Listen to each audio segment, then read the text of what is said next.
आज से कई 100 साल पहले हाकुजी नाम का एक बच्चा पैदा होता है एक बहुत गरीब फैमिली में, जहाँ पे उसके फादर हमेशा बीमार रहा करते थे। जहाँ पे हाकुजी अपने फादर की मेडिसिन के लिए चोरी चकारी किया करता था और एक दिन ऐसे ही वहाँ पे वो पकड़ा जाता है। और जब वहाँ के लोग उसको पकड़ के लॉर्ड के सामने ले जाते हैं, वहाँ का लॉर्ड उसके पूरे शरीर पे टैटूज बनवा देता है, जिससे सबको पता चल जाए कि ये एक चोर है। और एक लास्ट वार्निंग मिली कि अगर तुम नेक्स्ट टाइम चोरी करते हुए पकड़े गए तो तुम्हारे दोनों हाथ काट दिए जाएंगे। और ये सब खत्म होने के बाद जब हाकुजी घर आता है तो देखता है कि उसके फादर ने सुसाइड कर लिया है। वहाँ पे उसको एक लास्ट लेटर मिलता है अपने फादर की तरफ से, जिसमें लिखा हुआ था कि वो नहीं चाहते कि वो अपने बेटे पे बोझ बन के रहे और उनको ऐसी मेडिसिन नहीं चाहिए जो कि डिसऑनेस्टी से आई हो, और वो चाहते हैं कि हाकुजी एक अच्छी लाइफ जिए, एक ऑनेस्ट लाइफ जिए। लेकिन यहाँ पे होता कुछ और ही है, जहाँ पे हाकुजी बहुत ज्यादा गुस्सा हो जाता है अपने फादर की मौत पे, जहाँ पे वो अपने गाँव में ही बहुत ज्यादा मारपीट करना स्टार्ट कर देता है, जिसकी वजह से उसको गाँव से भी निकाल दिया जाता है। और इसके बाद हम लोग देखते हैं कि किसी और शहर में हाकुजी ऐसे ही मारपीट कर रहा होता है। वहाँ पे एक आदमी पहुंचता है, जिसको देखते ही हाकुजी बहुत ज्यादा अनॉयड हो जाता है, क्योंकि वो देखता है कि वो बहुत ज्यादा खुश है। और वो उसको भी पीटने जब जाता है तो वहाँ पे वो देखता है कि सरप्राइजिंगली वो बहुत इजीली उससे हार गया। जिसके बाद वो आदमी उसको अपने साथ अपने घर लेके जाता है, जहाँ पे उसको दिखाता है कि देखो हम एक डोजो चलाते हैं और तुम भी यहाँ रह सकते हो। जहाँ पे हाकुजी को डोजो सीखने के लिए पैसे भी देने की जरूरत नहीं है, बस उसको उसके लिए थोड़ा सा काम करना पड़ेगा। जहाँ पे हाकुजी को उसकी बेटी के लिए नर्स का काम करना पड़ेगा, जो कि वैसे तो बहुत कोई डिफिकल्ट काम नहीं था, क्योंकि वो बचपन से ही अपने इल फादर की देखभाल करता हुआ आ रहा था और इसीलिए वो इसको एक्सेप्ट कर लेता है। जिसके बाद कई साल बीत जाते हैं और हम लोग देखते हैं कि हाकुजी जिस लड़की की केयर कर रहा था, अब वो लोग दोनों एक दूसरे को लाइक करने लगे हैं। जहाँ पे वो लड़की जब अपने फादर को ये बात बताती है तो उसके फादर को भी ये बात अच्छी लगती है और वो हाकुजी से बात करते हैं कि देखो मेरे डोजो के नेक्स्ट सक्सेसर तुम बनोगे और उसी के साथ साथ मेरी बेटी के हस्बैंड भी। हाकुजी के लाइफ में पहली बार इतनी अच्छी अच्छी चीजें हो रही थी, जहाँ पे वो अपनी लाइफ ऑनेस्टी से जी रहा था, एक अच्छी इसको फैमिली मिल गई थी। और जब ये सारी बात बताने के लिए वो अपने पुराने घर वापस आता है अपने फादर के ग्रेव के पास, और जब यहाँ से वो लौटता है तो उसकी दुनिया चेंज हो चुकी थी। जहाँ पे वो देखता है कि उसकी होने वाली वाइफ और उसके फादर को किसी ने पॉइजन दे के मार दिया है। और यहाँ पे हाकुजी को एक स्टूडेंट आके बताता है कि ये सब किया हुआ एक राइवल डोजो का है। और यहाँ पे वो इतना ज्यादा रेज में आ जाता है और वहाँ पे जाके 60+ मेंबर्स को सिर्फ अपने हाथों से मारता है और इतना ब्रूटली मारता है उनकी बॉडी भी पहचानने के लायक नहीं होती है। लेकिन ये सब करने के बाद भी अब हाकुजी के लाइफ में कुछ बची नहीं थी, लेकिन अभी भी उसके लाइफ का सबसे बड़ा नाइटमेयर खत्म नहीं हुआ था। क्योंकि जब ये बात पता चली मुजान को कि एक आदमी ने सिर्फ अपने हाथों से इतने सारे आदमियों को मार दिया, तो मुजान वहाँ पे आता है और उसको डीमन में कन्वर्ट कर देता है और उसी के साथ साथ उसकी सारी पुरानी मेमोरीज भी इरेज कर देता है। और इसी के कुछ टाइम बाद जब मुजान अपर मून बना रहा होता है तो वहाँ पे वो हाकुजी को भी अपर मून का एक रैंकिंग देता है, जहाँ पे डीमन बनने के बाद उसका नाम चेंज हो चुका है। अब वो हाकुजी से अकाजा बन चुका है। अब इसके बाद अकाजा से हम लोग मॉडर्न एरा में पहली बार मिलते हैं डीमन स्लेयर की मूवी में, जब उसको एक स्पेशल मिशन के साथ भेजा गया था, जहाँ पे उसको सारे हाशिरास के साथ तांजीरो को मारना था, क्योंकि तांजीरो कनेक्टेड है योरिची से और Yoriichi is equal to Muzan का डेथ। और मुजान को मरने से लगता है बहुत ज्यादा डर, तो वहीं पे एंट्री होती है अकाजा की, जो कि एक ही बार में तांजीरो की इयररिंग्स देख के उसको पहचान लेता है और उसको मारने के लिए डेथ ब्लो देता है। लेकिन वहाँ पे उसको रेनगोकू बचा लेता है और यहाँ पे हम लोग को देखने मिलता है डीमन स्लेयर के यूनिवर्स का बेस्ट फाइट। अब बेस्ट इसीलिए इसको हम बोल रहे हैं क्योंकि इसके बाद जितनी फाइट भी होगी या हो चुकी है तो या तो किसी डीमन के बेस पे हुई है या तो हाशिरा के बेस पे। ऐसा जगह नहीं हुआ है कि जहाँ दोनों को बेनिफिट ना मिले। इसलिए वहाँ पे अकाजा उसको ऑफर भी करता है कि रेनगोकू तुम डीमन बन जाओ, हम लोग साथ में ग्रो करेंगे और स्ट्रॉन्ग बनते जाएंगे। लेकिन रेनगोकू इतना ज्यादा इंजर्ड होने के बाद भी उसका ऑफर एक्सेप्ट नहीं करता है और अपना एक फाइनल ब्लो देता है। अकाजा रेनगोकू के शरीर के आर पार कर देता है अपना हाथ और यहाँ पे उसको पता चलता है ये रेनगोकू ने जानबूझ के किया था, जो कि था उसको सूरज की रोशनी से मारना। और यहाँ पे अकाजा कोशिश तो बहुत कर रहा था अपनी हाथों को निकालने का, लेकिन निकाल नहीं पाता है, तो इन द एंड उसको अपनी दोनों हाथों को तोड़ना पड़ता है। और यहाँ पे अकाजा बच के भाग तो जाता है, लेकिन वो फाइट हार चुका था। इसके बाद नेक्स्ट टाइम जब हम लोग अकाजा से मिलते हैं तो वो था इन्फिनिटी कासल, जब अपर मून 6 की मौत हो जाती है। तो वहाँ पे हम लोग देखते हैं कि अकाजा भाई किसी से नहीं डरता है और वो रिस्पेक्ट भी सिर्फ मुजान की करता है। अब इसके बाद नेक्स्ट टाइम जब हम लोग अकाजा से मिलते हैं तो वो था इन्फिनिटी कैसल वॉर में, जहाँ पे जब ग्यू और तांजीरो सबसे अलग हो जाते हैं और सबको ढूंढ रहते हैं तो वहीं पे ऊपर से आता है अपर मून 3 आकाजा, जिसको देखते ही तांजीरो की फट के हाथ में आ जाती है। जहाँ पे तांजीरो के कुछ बोलने से पहले ही आकाजा उस पे अटैक कर देता है, लेकिन यहाँ पे सरप्राइजिंगली तांजीरो भी तैयार था और तुरंत ही हिनोकामी कागुरा को एक्टिवेट कर देता है और उस पे अटैक करता है। जहाँ पे आकाजा तांजीरो के लेग्स पे अटैक करता है तो तांजीरो उसका एक हाथ काट देता है और यहाँ पे तांजीरो जैसे ही अपने वुंड्स को देखता उससे पहले ही आकाजा उस पे दोबारा अटैक कर देता है, लेकिन दोबारा से सरप्राइजिंगली तांजीरो इसके लिए भी तैयार था और उसके इस बार चेहरे पे कट देता है। और तांजीरो को इतना ज्यादा ग्रो करता हुआ देख के ग्यू भी सोचता है कि ये सब चीज कहाँ से स्टार्ट हुआ था। अगर उस दिन ग्यू मार देता उसकी बहन को तो ये लोग यहाँ तक कभी पहुंच ही नहीं पाते। और यहाँ पे हम लोग भी देखते हैं कि तांजीरो पूरे एंटायर सीरीज में जो मेहनत करता हुआ आ रहा था उसका फल उसको फाइनली मिल रहा है। जहाँ पे ये चीज फाइनली जाके आकाजा भी मान लेता है कि तांजीरो एक वीक नहीं है और रेनगोकू ने सही कहा था। अब इससे पहले कि इन दोनों के बीच में फाइट स्टार्ट होता वहाँ पे वाटर हाशिरा ग्यू भी आ जाते हैं और उसके बाद वाटर हाशिरा अपने सारे अटैक्स बैक टू बैक करने लग जाते हैं, जिसको आकाजा बहुत इजीली डॉज कर रहा था। जहाँ पे वो बोलता भी है कि कई साल हो गए हमको किसी वाटर हाशिरा से मिले हुए, जिसमें वो उसका नाम भी पूछता है, लेकिन अपना बंदा ग्यू यहाँ पे उसको अपना नाम बताने से ही मना कर देता है और ये चीज आकाजा को खराब लग जाती है और इसीलिए वो ये चीज बार बार पूछने लग जाता है। जहाँ पे हम लोग को ग्यू के तरफ से और भी नए नए टेक्निक्स देखने मिलते हैं और इससे पहले कि फाइट और भी ज्यादा इंटरेस्टिंग पॉइंट पे पहुंचती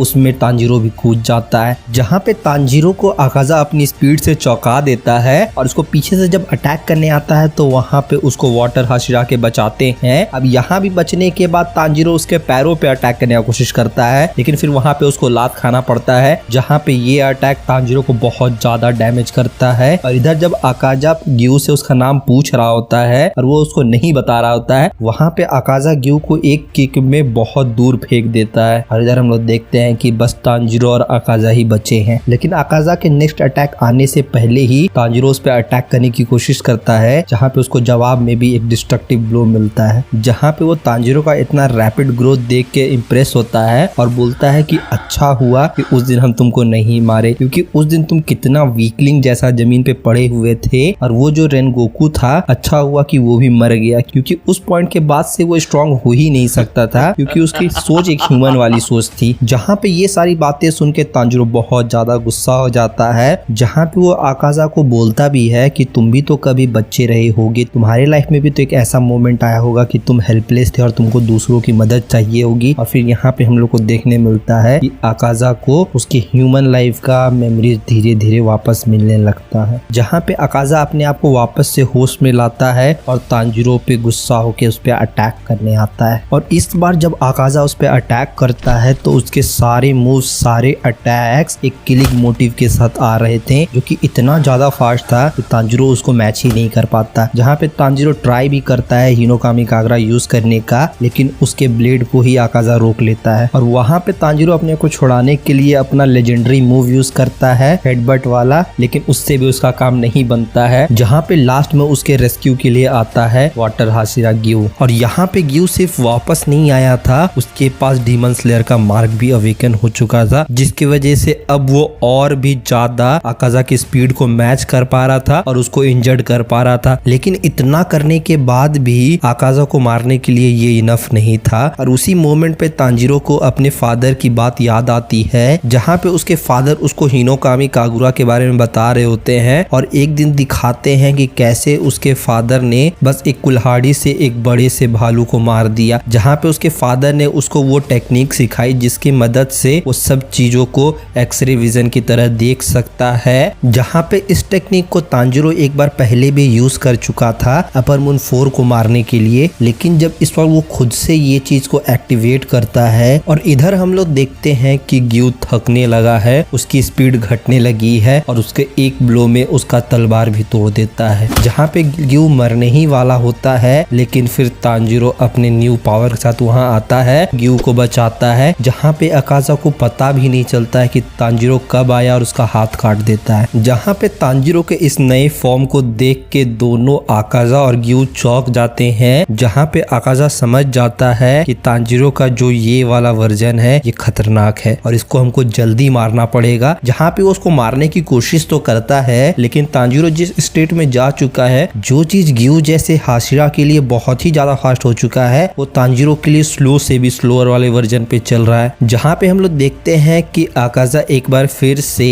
रेनगोकू के जैसे ग्यू को भी ऑफर करता है कि ग्यू तुम तांजीरो और रेनगोकू के जैसे मत मरो, एक डीमन बन जाओ। लेकिन आकाजा को ये नहीं पता था कि उसके पीछे तांजीरो खड़ा है। जहाँ पे तांजीरो पीठ पीछे वार नहीं करता है, उसका नाम चिल्ला के उसको बताता है कि हम तुम्हारे पीछे हैं। और ये चीज देख के आकाजा भी डर जाता है क्योंकि उसको तांजीरो की कोई प्रेजेंस महसूस ही नहीं हो रही थी। जहाँ पे आकाजा का जो डीमन आर्ट है वो इसी चीज पे बेस्ड है कि जितना ज्यादा अपोनेंट लड़ने के जोश में रहेगा, उतना ज्यादा स्ट्रॉन्ग आकाजा का अटैक होगा। जहाँ पे आकाजा देख तो पा रहा है कि तांजीरो उस पे हमला कर रहा है, लेकिन उसके अंदर से कोई फाइटिंग स्पिरिट ना होने की वजह से आकाजा उसके मूवमेंट्स को कभी पकड़ ही नहीं पाता है। और फिर वो स्लैश आता है जिसकी वजह से ऐसा टाइम आ जाता है जहाँ पे आकाजा बहुत मुश्किल से अपना सर अपने धड़ से अटैच करने की कोशिश कर रहा होता है। जहाँ पे ग्यू आता है और उसके सर को वापस से जुड़ने ही नहीं देता है और फिर हम लोग देखते हैं कि आकाजा का सर डिस्ट्रॉय हो चुका है। लेकिन यहाँ पे फाइट खत्म नहीं होती है क्योंकि आकाजा की लोअर बॉडी वापस से लड़ना स्टार्ट करती है। जहाँ पे हम लोग देखते हैं कि आकाजा की बॉडी तांजीरो पे अटैक करती है और ये अटैक इतना ज्यादा डेडली हो जाता है तांजीरो वहाँ पे मूव भी नहीं कर पाता है। जहाँ पे उसको बचाने के लिए ग्यू आता तो है, लेकिन वो खुद भी बहुत ज्यादा डैमेज हो चुका है। जहाँ पे हम लोग देखते हैं कि आकाजा को वापस से अपने ह्यूमन लाइफ की मेमोरीज आने लगती है, जहाँ पे उसकी होने वाली वाइफ उसको बोलती है कि हाकुजी बस हो गया, अब छोड़ दो। जहाँ पे हम लोग देखते हैं कि दोनों ही कैरेक्टर ग्यू और आकाजा अपनी बैटल लड़ रहे हैं खुद से। जहाँ पे ग्यू अपनी वो पुरानी गलती दोबारा नहीं करना चाहता, जहाँ पे उसके वजह से उसका एक टीममेट मरे और यहाँ पे उसकी बॉडी मूव करना बंद कर देती है, फिर भी ग्यू लड़ने के लिए तैयार है। और इधर हम लोग देखते हैं कि आकाजा की मेमोरीज में उसकी होने वाली वाइफ आती है और उसको बोलती है कि आकाजा रुक जाओ। जहाँ पे आकाजा बोलता है कि हमको इन लोगों को मारना होगा स्ट्रॉन्ग बनने के लिए, तो वो पूछती भी है कि तुम्हें स्ट्रॉन्ग क्यों बनना है। और यहाँ पे हम लोग को सुनाई जाती है आकाजा की बैक स्टोरी, जो कि हम आप लोगों को पहले ही बता चुके हैं। और उसी पॉइंट पे हम लोग देखते हैं कि आकाजा का हेड वापस से आने लगता है और तांजीरो भी जो बेहोश हो चुका था वो उसको होश आ चुका है। जहाँ पे जब तांजीरो उस पे अटैक कर रहा होता है तो उसके हाथ से उसका तलवार गिर जाता है, लेकिन तांजीरो यहाँ भी हार नहीं मानता है और उस पे हाथ से ही अटैक करने लगता है। जहाँ पे जब आकाजा को तांजीरो एक पंच मारता है तो उसी पॉइंट पे उसको वापस से अपनी और पुरानी मेमोरीज याद आने लगती हैं। जहाँ पे इस बार आकाजा को सब कुछ याद आ जाता है और वो एक फाइनल ब्लो करता है खुद के ऊपर, जहाँ पे वो हार मान लेता है और वो बोलता है कि तांजीरो स्टार्टिंग से ही जीत रहा था